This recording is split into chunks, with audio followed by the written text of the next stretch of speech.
कांग्रेस के दिग्गज नेता रहे गुलाम नबी आजाद ने पार्टी से इस्तीफा दे दिया है। सोनिया गांधी को लिखे लेटर में उन्होंने अपना सारा दर्द बयां कर दिया।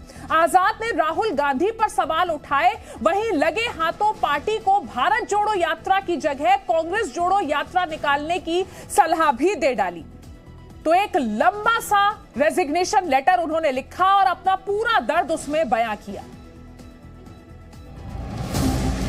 बड़े अफसोस और बेहद भावुक दिल के साथ मैंने भारतीय राष्ट्रीय कांग्रेस से अपना आधा सदी पुराना नाता तोड़ने का फैसला किया है। इन लाइनों के साथ आखिरकार गुलाम नबी आजाद ने कांग्रेस पार्टी छोड़ ही दी। पिछले कई दिनों से कांग्रेस में हाशिए पर जा चुके आजाद ने कांग्रेस से इस्तीफा दिया तो सारा दर्द बाहर आ गया। कांग्रेस की अंतरिम अध्यक्ष सोनिया गांधी को लिखे पत्र में गुलाम नबी आजाद ने राहुल गांधी पर जमकर हमला बोला।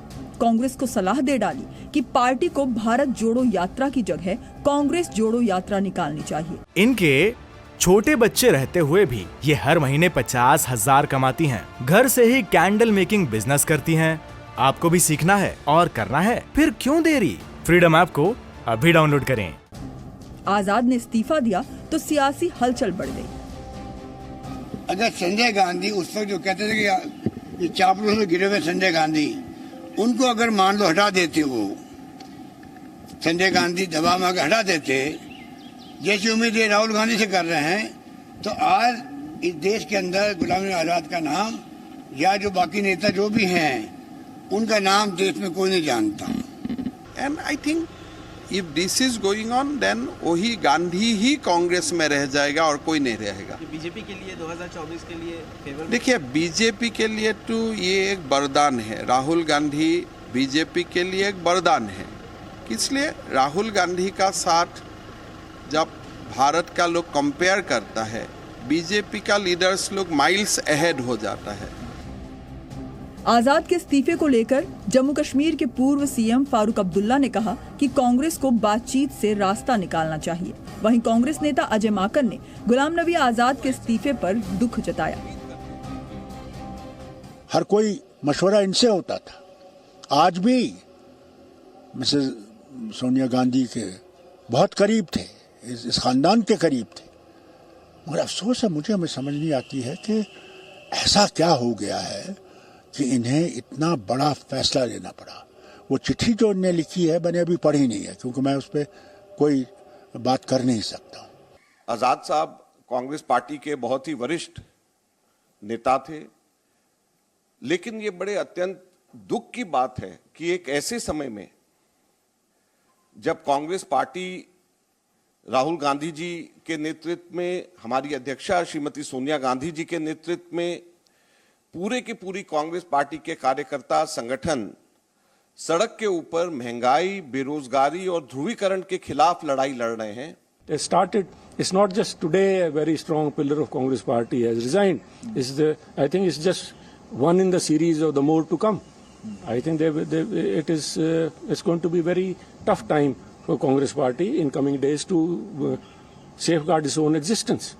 It's a very strong statement that I'm saying, but based on the facts and the way there's nobody to look after, and those people who have been given the charge to douse this fire or douse this kind of appease these aggrieved leaders, there's nobody here like who's going to, people whom nobody even accepts as leader.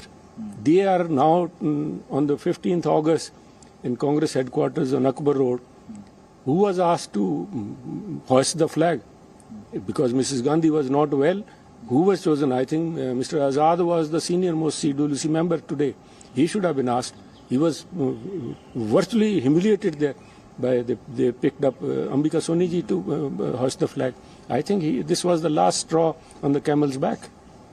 How you feel the Chintan? There was no Chintan. It was again a sham, like the sham which now is written today, sham of being created about the so-called election process which has been initiated. This was just a sham kind of self-praise. They swept all the blames under the carpet about why did they lose so badly, like it was virtually not. सुरक्षा guard और उनके personal assistant ले रहे हैं। जो भी राहुल जी के बारे में जैसे मैंने बताया, तो आरोप लगाए वो पूर्णतः गलत है और उससे सहमत होने का प्रश्न हो गया। 37 साल तक कांग्रेस में रहे और अच्छे पदों पर रहे, आज एकाएक उन्होंने 5 कमियों का अपना इस्तीफा दे दिया, उस पर आप क्या कहेंगे? देखिए, गुलाम नबी आज़ाद बहुत ही वरिष्ठ और पुराने राजनेता, कांग्रेस पार्टी के नेता रहे हैं। आज उन्होंने इस्तीफा दे दिया और जो उन्होंने कारण बताए हैं उससे सहमत हुई है ना सहमत हुई है, उसमें सहमत होने की कोई बात नहीं है। वो परिस्थितियां बन जाती हैं इस तरह की। अगर इन्हें पिछले जो राज्यसभा के चुनाव हुए थे उनमें कहीं से इनको नॉमिनेट करके और राज्यसभा में मेंबर निर्वाचित करा देते तो परिस्थितियां दूसरी बदलती हैं और मैं समझता हूँ कि वो अपना इस्तीफा भी नहीं देते। खैर, बहरहाल जो भी हुआ बहुत ही दुर्भाग्य। उन्होंने राहुल गांधी पर अटैक किया है कि 2013 में उनको राजनीति में लाने वाला पार्षद बनाया गया, कहीं नहीं कि वो गलत फैसला था। नहीं, राहुल जी के ऊपर जो आरोप लगाए हैं वो पूर्णतः गलत है, उससे सहमत होने की कोई बात नहीं। कांग्रेस पार्टी को पता नहीं चापलूसों की पड़ती है, ऐसा क्यों? उन्होंने कहा कि वो इतने वरिष्ठ है क्योंकि 3 गवर्नमेंट में वो मंत्री भी रहे, मुख्यमंत्री भी रहे।